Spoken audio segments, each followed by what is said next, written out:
Boom. Welcome to day one of draft season. Zach, it's us again, as always. How are you feeling? It's draft season officially, man. Oh, I'm happy. That was quite a final game to really get us wanting draft season to be Yeah. here. Hey, we're here. It's draft season. We're officially moved on to that part of the year. We couldn't be more excited.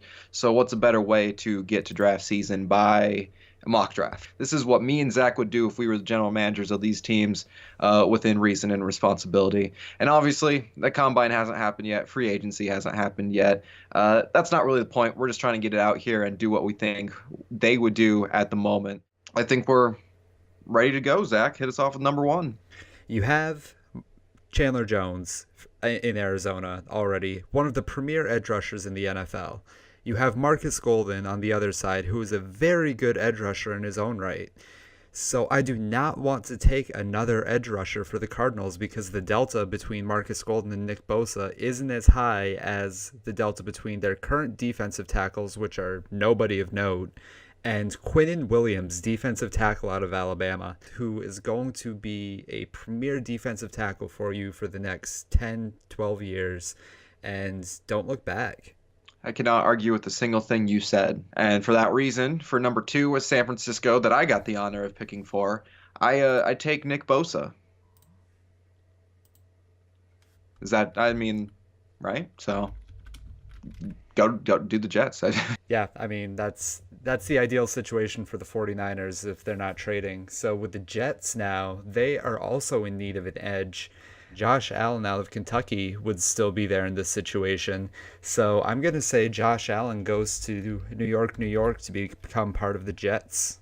Oh man, they've just desperately needed an edge rusher for so long. So I mean, it looks like they're in a good spot to get one of them.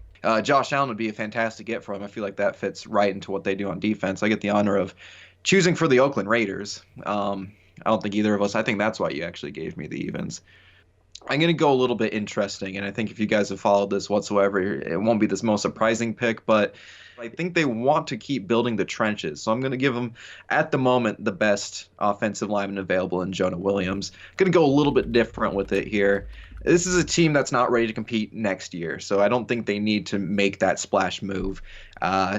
They took Colton Miller last year. I think Jonah Williams will fit in perfectly at right tackle. The rest of their offensive line and veterans are getting a little bit older.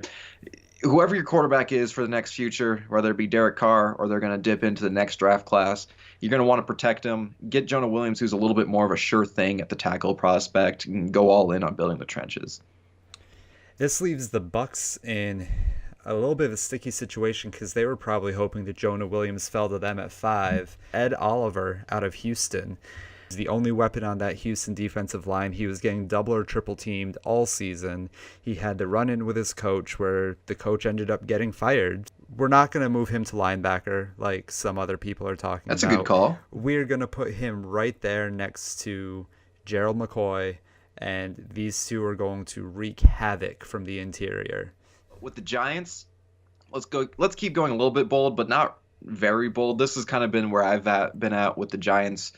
I'm going to go with the first quarterback off the board, and it's going to be Kyler Murray, just because we're not trading Oh, right now. We're not trading, so I mean, I don't think he's the best quarterback prospect. Giants need a quarterback more than anything else. So another season of Eli Manning's not going to do it.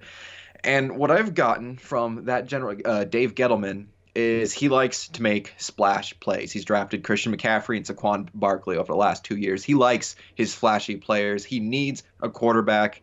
I think if anyone's going to survive and make a little bit more out of that offensive line that cannot pass protect, it's going to be Kyler Murray. When you have all those weapons around you, you're going to make quite possibly the most exciting offense. So maybe it's a little bit of a ticket sales pick, but I think they're going to run this quarterback for the meantime.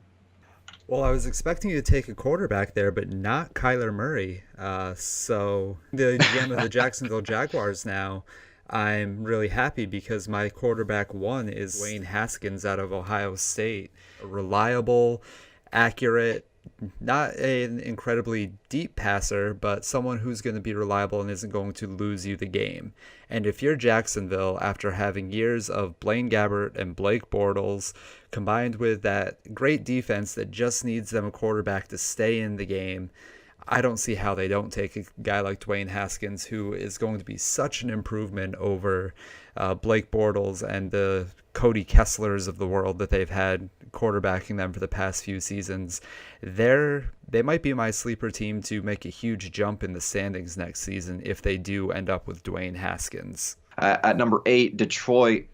I'm always a sucker for hometown stories, and this kind of works out because they need this defensive lineman. And Rashawn Gary could stay in Michigan. I don't think their offense needs much work. If they really want to take another wide receiver, they can, but I think it's more of a matter of them staying healthy and getting in a better scheme. I think the player personnel on the Detroit offense is just fine. That defense, on the other hand, needs a little bit of help. And that defensive line really started making waves, but they really need more help on edge. And Rashawn Gary is the highest of ceilings as of right now. The Lions are kind of like the Raiders, at least along their defensive line. They just need some stability, and I think that Rashawn Gary you can put at any of those positions and he can produce for you. So Buffalo on the clock at pick 9. This is a tough one because they've got so many holes. I think one guy who would fit really well in cold weather, Clelin Ferrell out of Clemson, probably the best power rusher from the edge in this class. You know, he's got the technique, he's got everything that you want out of a pass rusher that's going to be in cold weather, bad weather type scenarios. And I think he's going to give that Buffalo defensive line, you know, he's really good at playing the run as well. So for a team that needs a kind of do-it-all type player along that defensive line, I don't think the Bills go wrong with Ferrell here. That would be nasty. Buffalo could have a very nasty defense by as early as next year. We're on to number 10 with my Denver Broncos, but apparently it's the world's least keep secret right now that Denver wants Drew Lock. And I watched a lot of Drew Lock over the last 2 weeks, and I'm not sure if it's Stockholm Syndrome or what it is, but I've kind of warmed up to the idea of Drew Lock being in Denver, so I'm going to go with that for now. That's what I'm going to live with. And I'll tell you guys right now, if Drew Lock is the actual pick to Denver at number 10 come April, I won't be that mad.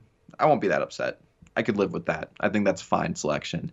If we trade up, if Denver trades up for Drew Lock, I'll start to be kind of upset.